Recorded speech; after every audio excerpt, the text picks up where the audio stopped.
Hi, I'm Gerald Francis Calimag, and I will be talking about the history of robotics. I'm Joseph Roelio Domingo. I will be reporting on robot scorpions. Hi, I'm Paolo Anton Avalos, and I'm going to talk about RoboLobster. Hi, I'm Jetson Stephen Antonio, and I'm reporting about the snake bot. Hi, my name is Janine Clarence Biental, and I'll be reporting about Arthro.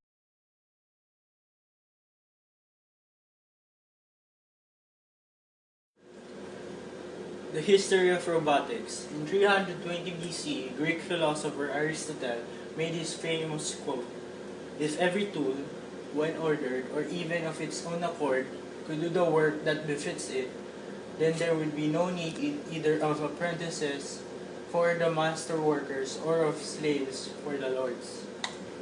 In 1495, Leonardo da Vinci sketched plans for a humanoid robot. In 1700s to 1900s, between 1700s and 1900s, a number of life-sized automatons were created, including a famous duck made by Jacques de Vaucanson that could crane its neck, flap its wings, and even swallow.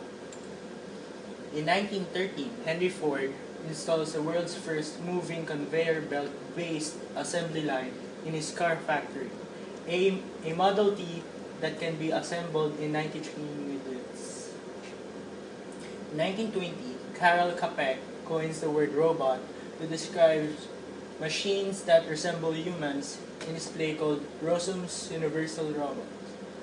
The play was about a society that became enslaved by the robots that once served them. This idea is now a common theme in popular cultures like Frankenstein, Terminator, and The Matrix. In 1932, the first true robot toy was produced in Japan. The Lilliput was a wind-up toy which walked. It was made from tin plate and stood just 15 centimeters tall. In 1937, Alan Turing released his paper on computable numbers, which begins the computer revolution. In 1941, the legendary science fiction writer Isaac Asimov writes the short story Liar, in which he described the three laws of robotics. His stories were recompiled into the volume I, Robot in 1950, later reproduced as a movie starring Will Smith. Asimov's three laws of robotics are: a robot may not injure a human being, or through inaction allow a human being to come to harm. A robot must obey any orders given to it by a human being, except where such orders would conflict with the first law. The third is a robot must protect its own existence as long as such protection does not conflict with the first or second law. During 1950, Alan Turing proposes a test to determine if a machine truly has the power to think for itself. To pass the test, a machine must be indistinguishable from a human during conversation. It has become known as the Turing test. In 1954, George Devol and Joe Engelberger designs the first programmable robot arm. This later became the first industrial robot, com- completing dangerous and repetitive tasks on an assembly line at General Motors in 1962. In 1957, the Soviet Union launches Sputnik, the first artificial orbiting satellite. This the beginning of the space race. In 1964, the IBM 360 becomes the first computer to be mass-produced. In 1968, Stanley Kubrick makes the Arthur C. Clarke's 2001 A Space Odyssey into a movie. It features HAL, an onboard computer that develops a mind of its own. In 1969, the US successfully used latest in computing robotic, and space technology to land Neil Armstrong on the moon. In 1977, the first Star Wars movie is released. George Lucas's movie inspires a new generation of researchers to use image of human future shared with robots such as the now famous R2-D2 and C-3PO. In 1986, the first Lego-based educational products are put on the market, and Honda launches a project to build walking humanoid robots. In 1994, Carnegie University's eight-legged walking robot, Dante 11, successfully descends into Mount Spur to collect volcanic gas samples. In 1997, on May 11, a computer built by IBM known as Deep Blue beat world chess champion Garry Kasparov. The first RoboCup tournament is held in Japan. The goal of RoboCup is to have a fully automated team of robots beat the world soccer team by the year 2050. 1998, Lego launches its first robotics invention system. In 1999, Sony released the first version of Aibo, a robotic dog with the ability to learn, entertain, and communicate with its owner. More advanced versions have followed. In 2000, the Honda debuts Asimo, the next generation in its series of humanoid robots. In 2004, Epson released the smallest known robot, standing 7 centimeters high and weighing just 10 grams. The robot helicopter is intended to be used as a flying camera during natural disasters. In 2005, researchers at Cornell University built the first self-replicating robot. Each robot is made up of a small tower of computerized cubes which links together through the use of magnets. In 2008, after being first introduced in 2002, the popular Roomba robotic vacuum cleaner has sold over 2.5 million units, proving that there is a strong demand for this type of domestic robot technology.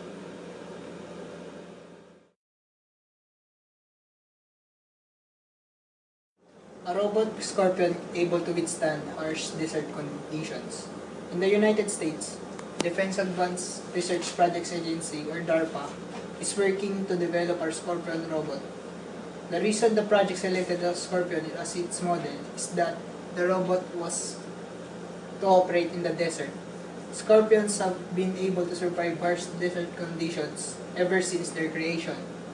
But another reason why DARPA selected the Scorpion was that along with being able to move over tough terrain very easily, its reflexes are much simpler than those of mammals and can be imitated. Before developing the robot, the researchers spent a long time observing the movements of live scorpions using high-speed cameras and analyzed the video data. Later, the coordination and organization of the scorpion's legs were used as a starting point for the model's creation. DARPA's objective is to have its 50 cm robot Scorpion reach a target 40 kilometers away in the desert and then return entirely on its own without receiving any directions. Ang sinasabi dito kaya nila pinili yung Scorpion ay dahil kaya niyang mag-resist ng mga nangyayari sa desert conditions, and kaya nila pinili ito, it's dahil ang kanyang reflexes are simpler than other mammals. Yun lang. Ito yung itsura ng Scorpion robot. It was designed by Frank Kirchner and Alan Rudolph at Northeastern University in Boston. The robot has no ability to think through complex problems. Upon encountering a difficulty, it merely relies on its reflexes. This allows it to overcome any obstacles that might impede its progress. A rock, for example. At the front, the robot has two ultrasonic sensors, Should it encounter an obstacle more than half its own height, it will try going around it. If the detector on the left identifies an obstacle, it will turn to the right. The robot can be asked to go to a specific region and, with the camera in its tail, send back to its base images of its location. The US Army was greatly impressed by the trials held in Arizona. It is hoped that the robot's ability to find its way to a target could be particularly useful in cluttered battlefields such as tanks. The Scorpion robot, built using advanced technology, possesses a complex structure. Even though a great many scientists and engineers work on this robot, it can only travel towards a pre-established target. Kahit na may positive na nagagawa yung robot na ito, meron din syempre yung negative. Katulad ng hindi siya nakakapag-isip ng mga komplikadong mga problema.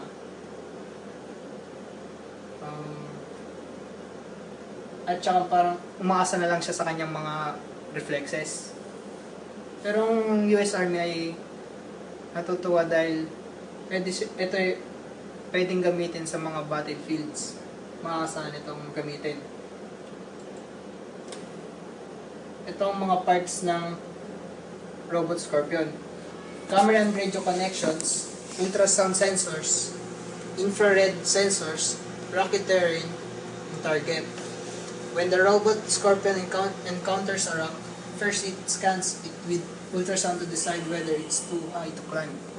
The robot moves away from the obstacle and goes around it, looking for a gap with one sensor and looking forward with the other. On finding a gap, it determines whether it is wide enough to pass through. Once it moves through the gap, the Scorpion moves on towards its target.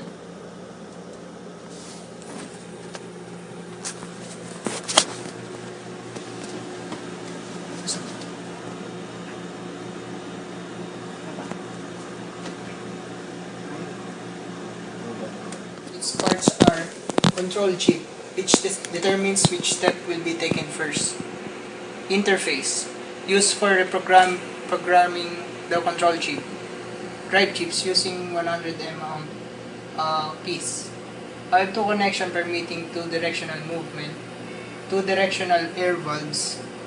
External air cable which feeds the air valves with 6-bar air. 6-volt regulator for the control and drive chips.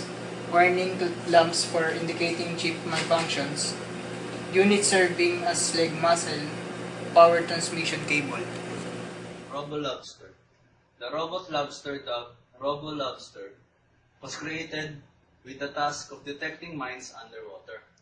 It has 8 legs, can move around in any direction, and weighs 7 pounds. It is built from industrial strength plastic and can sniff around the ocean by using its 2 antennas. The claws at the front and the tail at the back are used to keep the robot lobster stable in turbulent water. Kung mapapansin nyo, 8 pounds lang siya. Common sense na rin. Kung nasa ilalim siya ng tubig, baka tangin lang siya ng agos ng tubig. Pero itong robot lobster na ginawa ng isang tao, parang natitake niya yung current ng water. Lobsters possesses a very sensitive sense of smell, whose features will open up new horizon from robot engineers trying to build new odor sensors. Lobsters and other crustaceans smell by flicking a pair of antennae toward the source of odor so that the chemosensory hair on the ends of the antennae comes into the contact with the waterborne odor molecules. Creator, Joseph Ayers, Director of the Marine Science Center at Northeastern University in Boston, is leading a project to develop a robot that imitates the lobster. Project's technical goal is to capture the performance advantages that the animal systems hold in the target environment. They expect to use this robo-lobster in finding the disarming mines. Disarming mines. Lobsters' shape helps them to resist tumbling or moving in fast-moving waters. Sabi ko nga kanina, yun nga, kahit ganun lang siya kaliit, kahit ganun lang siya kagaan, 7 pounds, natitake nga niya yung fast-moving water. Nare-resist niya yung fast-moving water kung nasa ilalim siya ng tubig. Saka, yun nga, ginawa siya ni Joseph Mayers, yung lobster na yun. Nag-imitate siya dun sa tunay na lobster. Nakabuo siya ng isang robot na parang lobster, pero gawa lang sa robot. Kaya, yun. Ginawa niya yun para makadetect ng mines underwater. I'm reporting about the snake bot. As we all know that snakes are flexible, snakes lack a hard spine and limbs and have been created in such a way as to enter cracks and crevices. They can expand and contract the diameter of their bodies, can cling to branches and glide over rocks.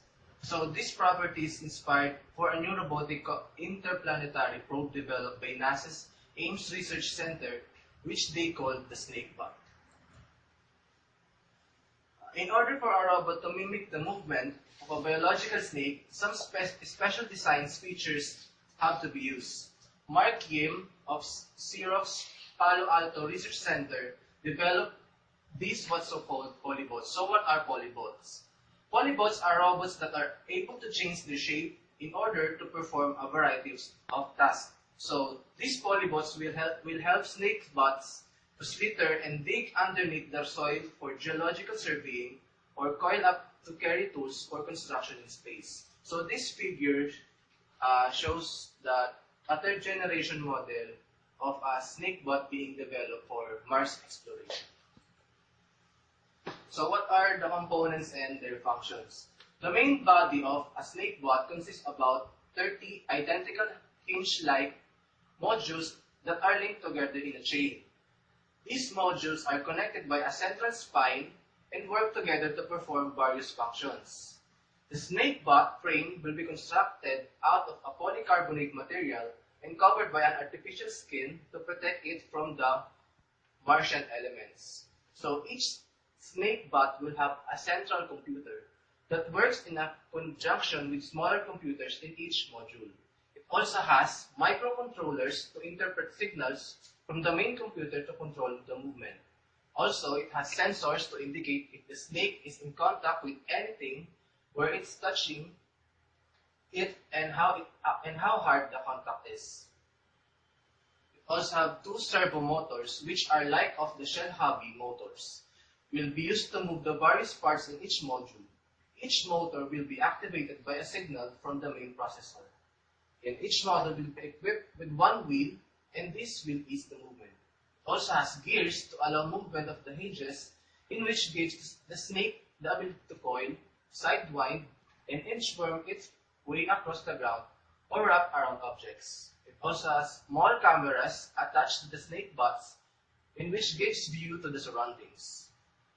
When one section begins to move, these ball-jointed connecting rods will pull and activate the section next to it. So this is a closer look to the actual snake bot. As you can see, it has all the parts that I discussed.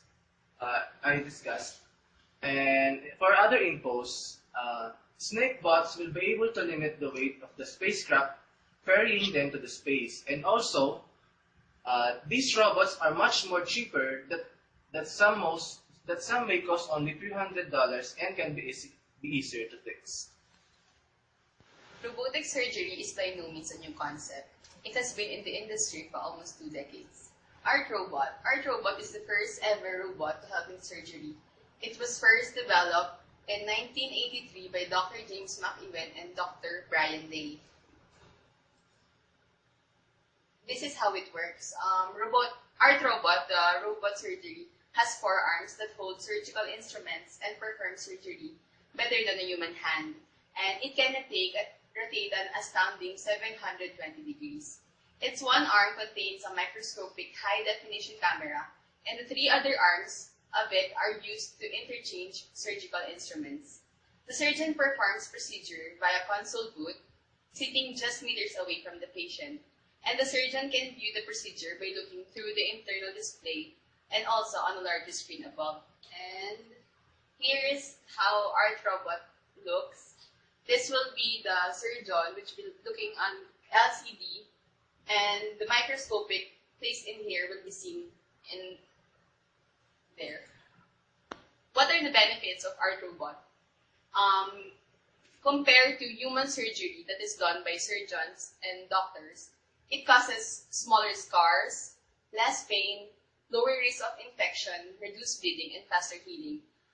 In short, it is better than human surgery because